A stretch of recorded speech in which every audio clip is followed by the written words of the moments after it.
प्रणाम सर। जीवन में दुख क्यों है?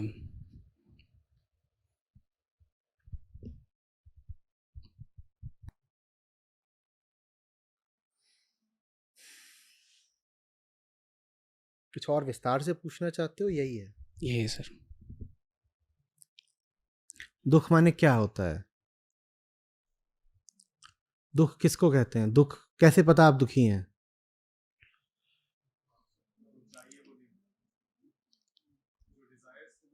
वो तो कारण है। आपको पता कैसे होता है कि आप दुखी हो? हाँ, बस है ना। अस्वस्थ होने का एक अनुभव दुख कहलाता है। आप कब कहते हो मैं दुखी हूं, मैं दुखी हूं? कब कहते हो? भीतर से एक भाव उठता है जो असंगत होता है, विषम होता है, आउट ऑफ प्लेस होता है ना। जो चीज नहीं होनी चाहिए वो मौजूद है। जैसे कोई चीज यहां फंस गई हो, वहां होनी नहीं चाहिए पर है, तो इसको हम क्या बोलते हैं? दुख। किसी ऐसी चीज की मौजूदगी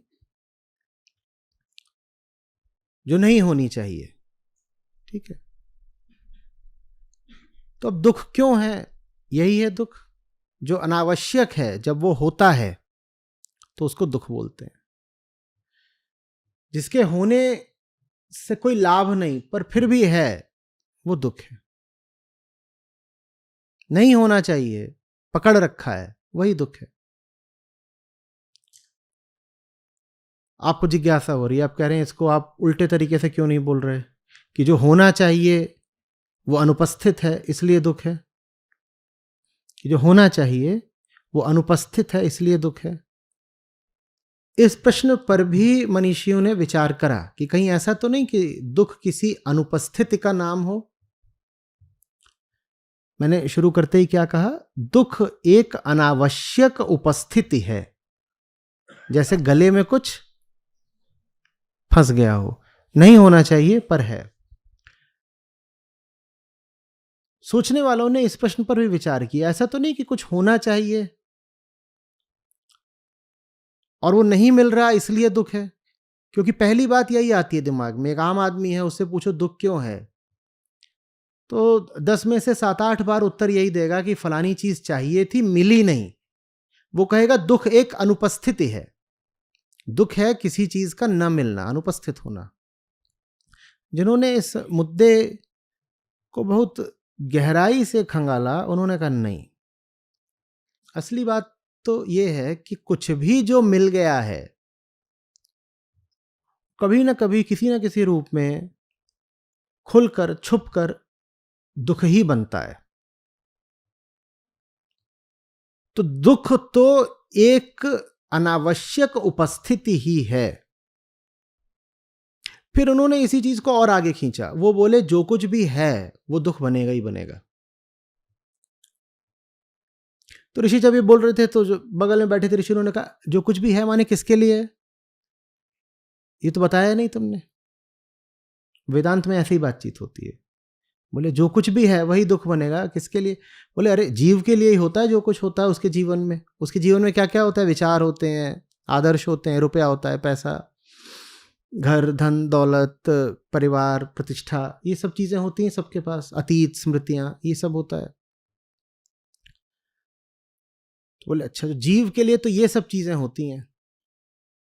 बोले हाँ, जीव के लिए जो कुछ है वही दुख है। बोले किस अर्थ में जो कुछ है वही दुख है? बोले अपूर्णता के अर्थ में। जीव अपने आप को अपूर्ण मानकर अपने जीवन में जो कुछ रखे हुए है वही दुख है। जीव अपने आप को अपूर्ण मानकर अपने जीवन में जो कुछ भी रखे हुए है वही दुख है। तो जीवन में किसी चीज का होना भर दुख नहीं है। जीवन में अगर कोई चीज इसलिए है कि उसके न होने से आप अधूरे हो जाएंगे, वही चीज दुख है। तो क्या चीज दुख है? नहीं नहीं नहीं नहीं, आपके भीतर की वो अपूर्णता दुख है जिसने उस चीज को जकड़ रखा है। मैं अपने आप को मानता हूं आधा अधूरा, छोटू सा, कमजोर सा, बेसहारा। तो मैं कभी वो चीज जिंदगी में भरता ही रहता हूं।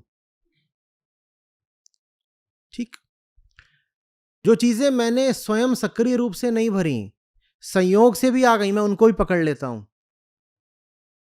क्योंकि मैं कौन हूं? छोटू, आधा अधूरा, बेसहारा। मैंने पकड़ लिया। आप जिन भी चीजों को पकड़ रहे हैं वो चीजें प्रकृति के वशीभूत हैं, और प्रकृति में तमाम तरह के संयोग चलते हैं। वास्तव में प्रकृति कार्य कारण का इतना विशाल तंत्र है कि हम कभी नहीं पता कर सकते कि जो भी हो रहा है क्यों हो रहा है। उदाहरण देता हूं, आप बाहर निकलेंगे, हवा चल रही होगी। हवा पूरे तरीके से एक भौतिक चीज है, एयर मॉलिक्यूल्स हैं। ठीक, जो कुछ भी भौतिक है प्रयोग करके उसके कारण का पता लगाया जा सकता है। ठीक, लेकिन आज तक कोई विधि नहीं विकसित हुई जो बिल्कुल ठीक ठीक बता दे कि किसी जगह पर कितने बजे कितनी गति से किस दिशा में हवा चलेगी। क्या बताया नहीं जा सकता? बताया जा सकता है, पर उसके लिए लगभग इनफाइनाइट डेटा चाहिए। इनफाइनाइट डेटा अगर उपलब्ध हो तो यह बिल्कुल बताया जा सकता है। आज से ही नहीं, आने वाले 1000 सालों में भी किस जगह पर किस समय किस दिशा में कितनी गति से हवा चलेगी सब बताया जा सकता है। यूनिवर्स टोटली डिटर्मिनिस्टिक हो सकता है अगर आपके पास इनफाइनाइट डेटा हो, पर वो होता नहीं। इसको ही हम फिर क्या देते हैं? संयोग या रैंडमनेस। तो आपको कभी पता नहीं चल सकता कि आपके जीवन में आया वो क्यों आया, बस ऐसे ही आया। पर आप बने हुए थे अधूरे, आपने उसको धर लिया। बेटा तू आ गया ना, यही तेरी गलती है, मैं तुझे पकड़ लूंगा। जैसे किसी डॉक्टर क्लिनिक चलता ना हुआ, संयोग से कोई पेशेंट आ जाए, वो चढ़ के बैठ जाता उसके ऊपर,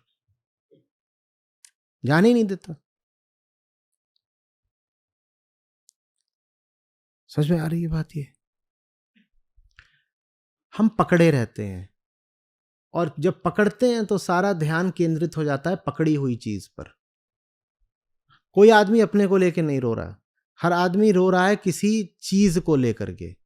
जब वो बोलता भी है कि अरे मुझे नहीं मिला, तो वहां कोई विषय होता है, मुझे फलानी चीज नहीं मिली, मुझे घर नहीं मिला। ध्यान सारा है उस विषय पर जिसको लेकर दुखी हो, तो ध्यान एकदम नहीं जाने पाता उस पर जो दुखी है। जो दुखी है वो अपना दुख स्वयं है। कोई नहीं है जिसके दुख का कारण कोई बाहरी विषय हो, कोई दूसरा हो। आपकी हस्ती ही आपके दुख का कारण है। आपका होना ही आपका दुख है। अहंकार अपना दुख आप है, और उसी आंतरिक दुख की अभिव्यक्ति होती है उन सब चीजों में जो आपके जीवन में अनावश्यक मौजूद हैं। होना नहीं चाहिए पर मौजूद है, छोड़ते डर लगता है। लगता है कि वैसे ही भीतरी इतना खोखलापन है, ये चीज छोड़ दी तो कहीं भीतरी रिक्तता और न बढ़ जाए। ये दुख है, दुखी ही दुख है। जो बीमार है वही बीमारी है। बीमारी कहीं बाहर से नहीं लग गई, दुख कहीं बाहर से नहीं लग गया। आप हैं तो दुख है। सुबह जैसे ही नींद खुलती है दुख शुरू हो जाता है। सो रहे थे, दुख कहां था? ऐसा कौन है जो सोते समय भी दुखी रहता है? हाथ उठाए। सोते समय दुखी नहीं थे, नींद खुली नहीं कि दुख शुरू हो गया। नींद खुली, कुछ हुआ क्या कि दुख शुरू हो गया? कुछ हुआ? कुछ छिन गया? उठे तो पता चला कि कपड़े जले हुए हैं, उठे तो पता चला कि चूहा नाक को उतर गया। ऐसा कुछ हुआ? ऐसा तो कुछ हुआ नहीं। पर यहां जितने बैठे होंगे सब सहमत होंगे कि जैसे ही सुबह जगते हैं एक प्रकार का तनाव तुरंत शुरू हो जाता है।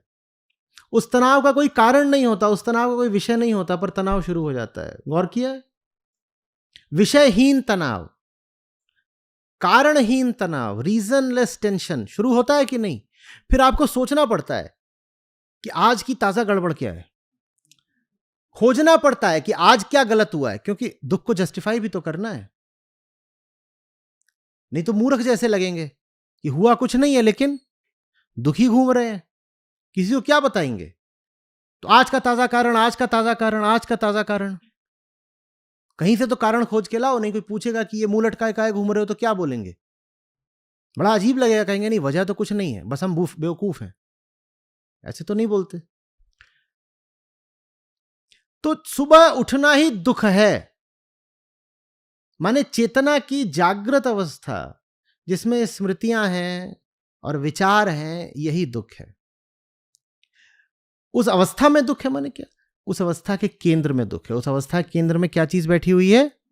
हमारी अपूर्णता, हमारा स्वयं को लेकर के बड़ा गलत विचार है। आप अपने आप को जो भी मानते हैं वही चीज गलत है। निसर्गदत्त महाराज से कोई मिलने गया, वो बहुत बातचीत हो गई, फिर बोलते हैं कि बालक एक ही चीज तुमको बोल सकता हूं, तुम जो अपने आप को समझते हो ना, तुम वो हो नहीं। पता नहीं इतने में भी उसको कितना समझ में आया होगा, क्योंकि वो बहुत समझाते नहीं थे, वो उनका अलग चलता था। बोल दिया तो बोल दिया, तुम्हें समझना है समझो, नहीं तो भागो यहां से। बोले कि you are not what you take yourself to be, that's all. तुम वो हो ही नहीं जो बने बैठे हो।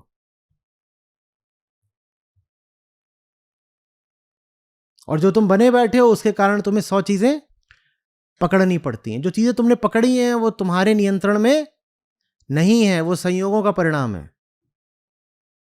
वो छिन जाती हैं।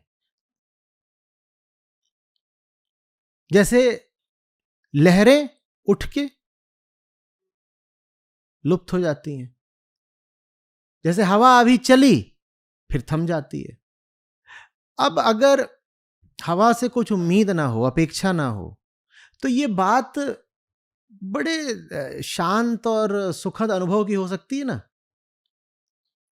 जैसे गर्मी की सांझ हो, आप बैठे हुए हैं, थोड़ी देर को चलती है हवा, फिर नहीं चलती है ना।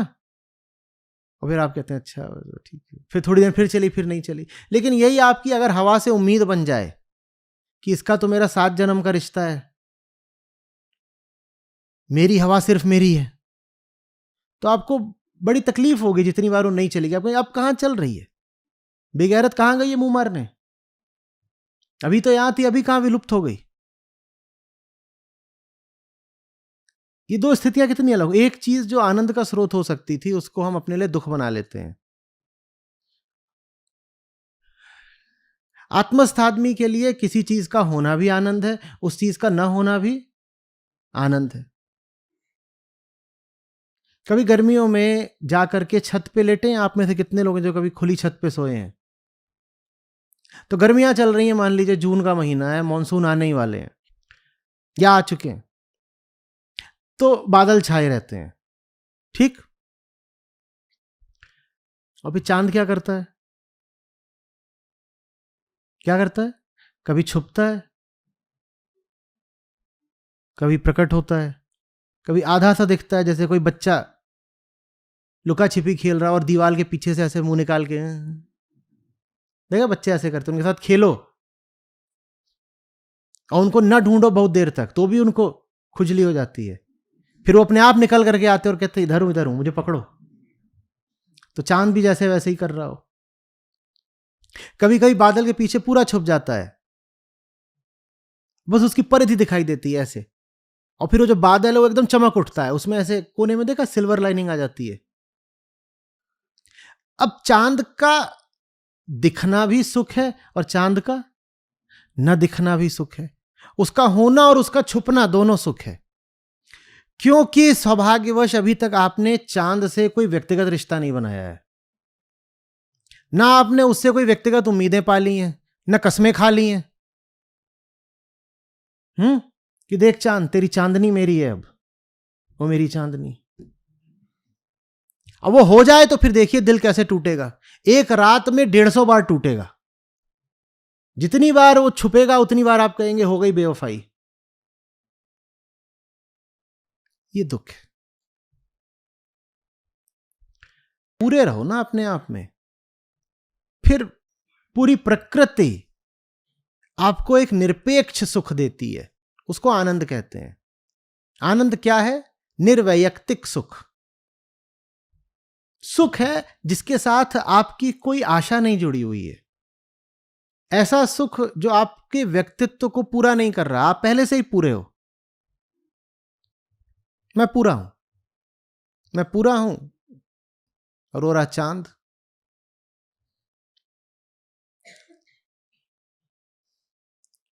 जीवन को अगर वैसे ही देख लिया जैसे तट पे खड़े होकर के सागर की लहरों को देखते हो, तो कोई समस्या नहीं है। जिंदगी से उम्मीदें बांध ली, पछताओगे। उम्मीदें तभी बांधते हो जब स्वयं को लेके अज्ञान में रहते हो। तो दुख का क्या कारण हो गया? आत्म अज्ञान। आत्मज्ञान का अभाव ही दुख है। हम नहीं जानते हम कौन हैं, तो हम पूरी सृष्टि को अपने लिए दुख बना लेते हैं। कोई आया आपसे सहज 4 बातें हंसकर चला गया, ये बात तो हल्के फुल्के सुख की होनी चाहिए थी, सहज सुख। उल्टे आप रोना शुरू कर देते हो उसके जाने पर। आप कहते हो टिका क्यों नहीं? होता है कि नहीं होता? जो चीज जितनी अच्छी होती है उसको लेके उतना रोते हो। या तो ये कह के कि टिकी क्यों नहीं, या ये कह के कि टिकी तो हुई है पर कहीं आगे ना छिन जाए।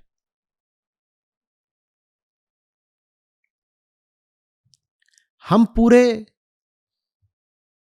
तो जगत सुख सागर है, हम अधूरे तो आपके हाथ में अमृत भी आ जाए तो आपको दुखी देगा। क्या उम्मीदें यहां से रखनी है? मिलनी तो अंत में इस शरीर को मौत ही है ना। उसकी उम्मीद रखते हो तो रख लो कितनी भी उम्मीदें, अंत में एक ही चीज पूरी होनी है, क्या? मौत। उम्मीदें नहीं पूरी होती, सिर्फ जिंदगी पूरी हो जाती है। तो उम्मीदें रख के क्या पाओगे? तो जानने वालों ने यह भी कह दिया कि मुक्ति का अर्थ ऐसे भी कर सकते हो, उम्मीदों से मुक्ति। जीवन मुक्त कौन है? जो आशा मुक्त हो गया। निराश शब्द समाज में बुरा माना जाता है, अध्यात्म में निराश शब्द बहुत ऊंचा शब्द है। जो आशा से मुक्त है वो जीवन मुक्त है।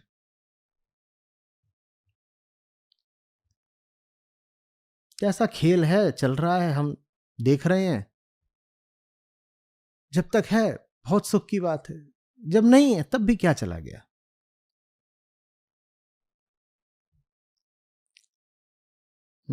और बाहरी कलाबाजी से दुख नहीं जाएगा, भूलिएगा नहीं।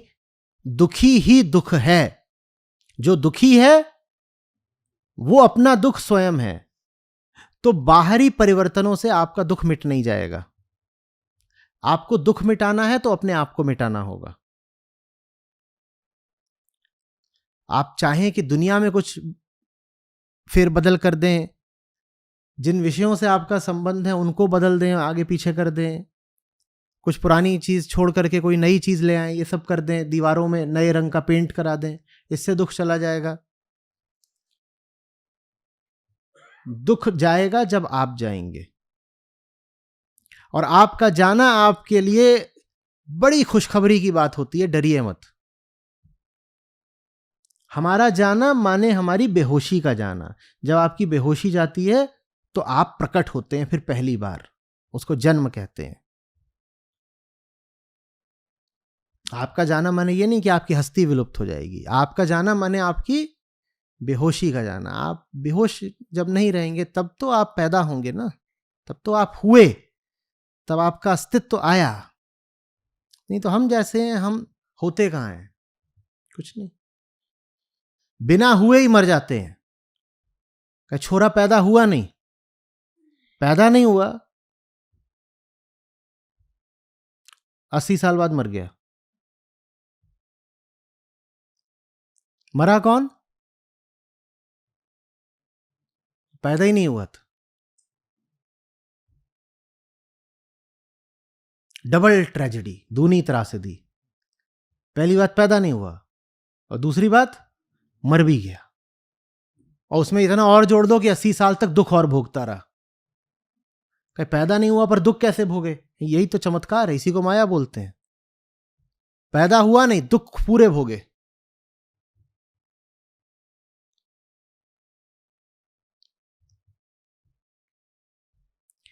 बाहर की दिशा मत तलाशिए, दुख से मुक्ति बाहर कहीं नहीं मिलेगी। आप जो बने हुए हैं ना, उसको ठीक कर लीजिए, दुख मिटेगा।